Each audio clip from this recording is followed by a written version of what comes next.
Hey guys, Sean here. We are 8 months into 2022 and every asset class is down. Speculative bubbles are popping and the Fed's rate hikes don't seem to be stopping. According to Ray Dalio, jacking up interest rates isn't enough and we are going to head into stagflation. There's no escape. Now let's quickly take a look at the definition of stagflation before they try to change its meaning, right? Stagflation is an economic cycle involving slow growth, high unemployment and high inflation. So right now, we have 2 consecutive quarters of negative GDP growth and inflation is sky high at 9.1%. This means Ray Dalio believes the economy is going to crash further, job losses are going to go up, and there's nothing the Fed can do to prevent it. He explicitly slapped the idea of rate hikes, saying, I believe this is both naive and inconsistent with how the economic machine works. And he goes on to say, that view only focuses on inflation as the problem and it sees Fed tightening as a low-cost action that will make things better when inflation goes away, but it's not like that. Essentially, he is saying that Powell is throwing eggs on a brick wall expecting it to fall over. It's not going to happen because it ignores reality. It treats the symptoms but not the root causes of inflation.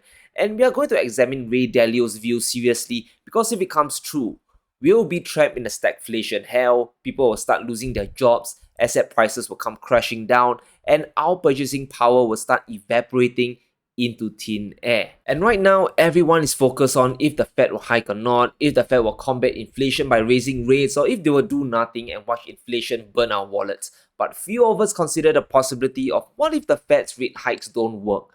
What if it's a futile exercise that will backfire in the next 6 to 12 months? And I believe Ray Dalio has a very compelling argument we need to investigate further.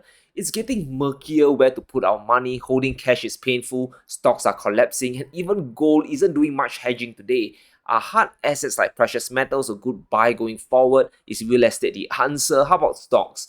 More importantly, what is Ray Dalio's Bridgewater Fund focusing on? Because if his view is a stagflation hell, then his portfolio is going to be optimized to weather this storm and we can draw insights from what he's doing. And when we think of inflation, we normally veer towards the classic understanding of too much money chasing too few goods, and the only way to fight it is to increase the supply of goods and services or you crush buying demand. Now, the Fed cannot influence supply directly. They can't magically get the oil industry to pump more, they can't convince Putin to stop the war, and they can't conjure food up from thin air. They can only raise interest rates, which makes it less attractive to spend money, right? Less attractive to borrow money. But Ray Dalio brings up a very compelling argument. He believes raising rates doesn't just reduce spending, it actually robs people of purchasing power. It directs buying power from one lane to the other. He states, they also take buying power away by raising interest rates, which increases the amount of money that has to go towards paying interest and decreases the amount of money that goes towards spending. So instead of having money to buy steak or new car, your money is used to service your mortgage, which is getting more expensive with every passing month.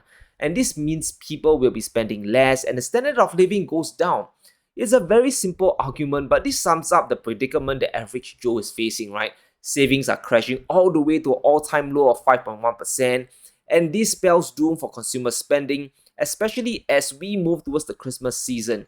Now, we have big names like Michael Burry and Jamie Dimon all coming out to say consumer savings are going to dry up in the next 3 to 6 months. Spending is going to dry up as well, and I don't think this is a coincidence. So what is the solution to this dilemma? If you don't hike rates, inflation will swallow us all. If you hike, you'll collapse the market and people's buying power will still be compromised.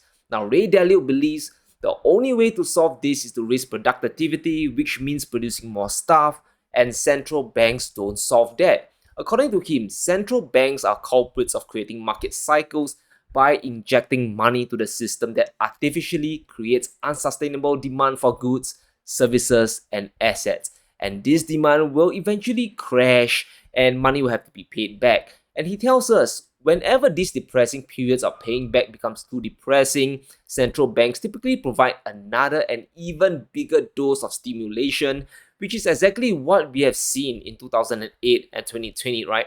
When the markets crashed to hell, the Fed stepped in, bailed out the big banks, and then dropped helicopter money.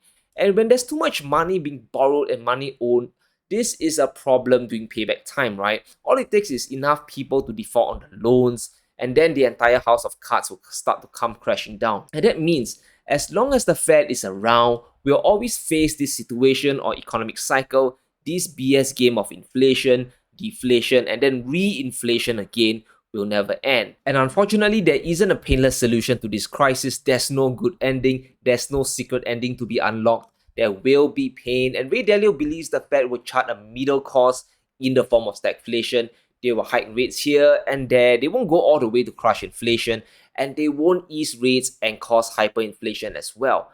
Now, if Ray Dalio's prophecy comes true, things are going to be very grim for me and you. His last statement about tightening in the 1980s is the final nail in the coffin. He says inflation was reduced by people and companies being painfully squeezed and reducing spending. That's always the case and will be the case this time. So we need to be prepared for unemployment to rise dramatically, for demand to come down and crush inflation. The closest match we have to stagflation is back in the 1980s, and unemployment had to rise all the way to 10.8% before it was solved. And it took 3 years for inflation to fall back from the peak of 14% down to 3.2%. But it took almost 9 years for unemployment to fall from the peak of 11% down to 5%. So the situation could get much worse and slowly taper off over the next decade, and once unemployment gets high enough, that might signal a true bottom. Now obviously this is just one man's view, he's a legendary investor, but he could still be wrong. But let's take a closer look at what his hedge fund Bridgewater Associates is investing in. And by the way, this is the biggest hedge fund in the world, so really something to consider. So if we take a look at Bridgewater's top holdings, we can see they mainly filter into two broad groups. Now I'm going to take out all these Chinese stocks and Alibaba and just focus on the holdings with the biggest weightage. Note that these are Q1 filings, so by the time he updates the holdings for Q2, things could change dramatically. Now we can see that more than 40% of these holdings are a good mixture of emerging markets funds and consumer staple stocks, which is really interesting, right? More than 11% of the fund is allocated to investing in emerging economies including China, Brazil, and Thailand, and while less than 6% is focused on the S&P 500 ETFs. So in a sense, he believes emerging markets will weather the storm just as well as the United States. But almost 25% is allocated to consumer staple stocks like Procter & Gamble and Coca-Cola, as well as retail chains including Costco and Walmart. And it's the classic stagflation play. He believes that consumer spending power will be channeled mainly into the essentials, including food and toiletries. Now, every other discretionary spending can be cut away, but guys, you still need food to stay alive, right? You still need to eat. Now, Ray Dalio loves gold. He believes in having a greater allocation in gold, so it's quite surprising to see that he reduced his holdings in GLD, the gold ETF, by around 8%. But it's probably due to some profit taking when gold hit 2050 back in March thanks to the Ukraine war, so I'm not so concerned. Now, the current move we are seeing in the markets is probably a dead cat bounce, a bear market rally that won't last because the underlying fundamentals are still weak. We have still sky-high inflation, interest rates are still going to go up, and consumer spending is weakening. All that is left is for massive layoffs to start happening, and Ray Dalio will be the next oracle of Wall Street. So I really think that we can't let our guards down and really brace ourselves for impact. It's really disturbing to see the Fed denying the state of the economy, avoiding the topic of the recession like they are playing dodgeball. And this signals to me that they are trying to give themselves room to maneuver, to have more rate hikes. They still want some breathing space to do more hikes down the road because at least right now unemployment is low and we are still struggling to define what a recession is, right? But whatever the case, you need to see reality for what it is and prepare while there's still time. It's time to cut spending, store some dry powder, and also store some wealth in hard assets that can't be debased, right?